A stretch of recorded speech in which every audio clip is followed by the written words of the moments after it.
So my name's Phil Webster and I'm the Executive Director for Education within the Gallagher Education Practice. So within the education practice we have a team of client directors dedicated to the education sector. We have over 48 university clients that we service across the UK. We see the travel insurance not necessarily as the biggest premium item, but it's probably the area of insurance they get the most questions around. Hi, my name's Beth Chapman. I'm Head of Programmes at ILS, or International Location Safety. It's really important for educational institutions to understand their responsibilities and their duty of care to their travellers, not just staff members, but researchers, students, volunteers, visitors. For a long time, I think travel management has been siloed into different departments. I'm Hernandez, I'm the CEO of Another Day, and we're a consulting firm and we specialise in malicious intent risks. From our perspective, the duty of care question is really important, and I think a lot of times it's difficult for institutions to know where their duty of care stops and starts. So the approach that we tend to take is that institutions should assume they have a duty of care until they definitively know that they don't.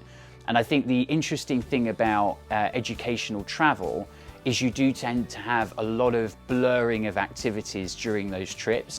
My name is Grant Thomas, I'm a director at Gallagher and I'm responsible for the placement of all the travel policies for the LUPC. Travel risk management is absolutely vital for institutions. It helps embed a best practice and ensures the safety of their academics and their students that all travel, and just really kind of sits alongside that duty of care that institutions have for their travelling communities.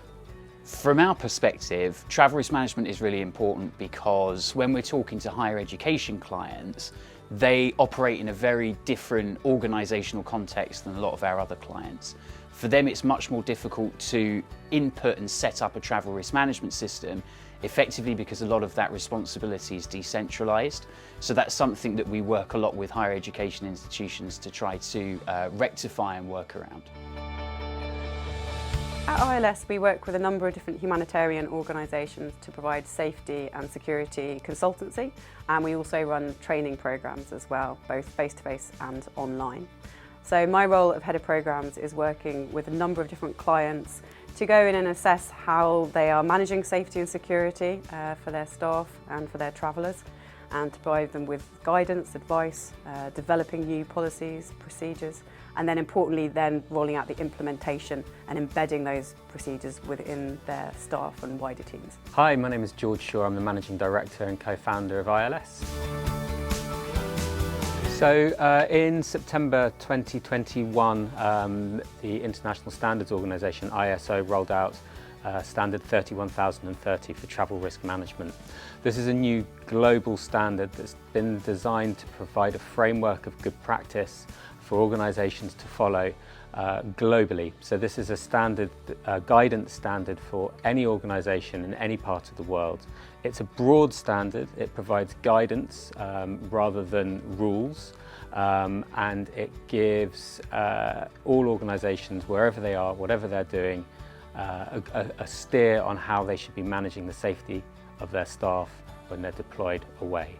The new standard, which is ISO 31030, was launched in September 2021, and we're really passionate now about getting this rolled out so organisations are aware of its existence, and although it is guidance, it's not mandatory, it's a really important standard for people to be aware of because it will essentially be used now as the international benchmark for good practice around travel risk management across a multitude of different organisations. Risk management needs to become a cultural norm for universities and institutions for two reasons. One is a legal reason, and there's a legal imperative to keep your people safe, and that's the question of duty of care that we've talked about so much over recent years. But there's also a big ethical and moral reason that if people put their trust in us as an employer, then it is our duty to support them, to keep them safe and to keep them secure when they're working away from home. For too long, travel risk management and assessment has been seen as a barrier to travel and is seen as a tick box or something that has to be done, almost an afterthought or an onerous task. We really want to encourage through the standard that this travel risk management is an enabling tool. It's there to support travellers, to help them to travel more, to travel further. It's not to stop travel, it's not to put barriers up. We think the e-learning is a really important part of building awareness. And that's really what we're trying to do, is build awareness of what good travel risk management looks like, and to enable the travellers, whether it's staff or students, to do that in a more safe and secure way. The e-learning modules for LUPC have been developed alongside LUPC members, clearly all of which are higher education institutions. The most important thing for us was to try and build the e-learning modules in a way that reflected the reality of being a higher education institution trying to manage travel risk. The sessions that we've been running with Gallagher, introducing ISO 31030 to the academic clients, have been a really important part of the process of spreading the word and educating potential users as to the benefits of ISO 31030.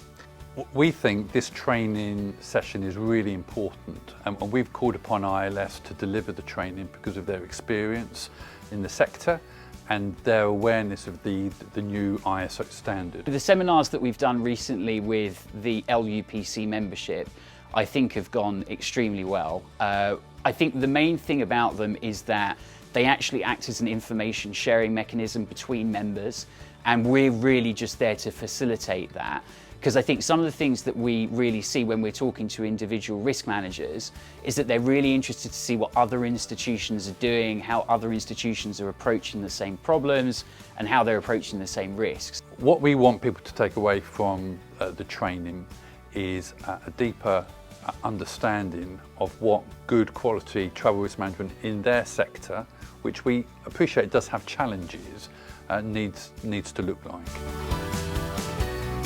Hi, my name is Chantal Coulson, Insurance Manager at Imperial College London.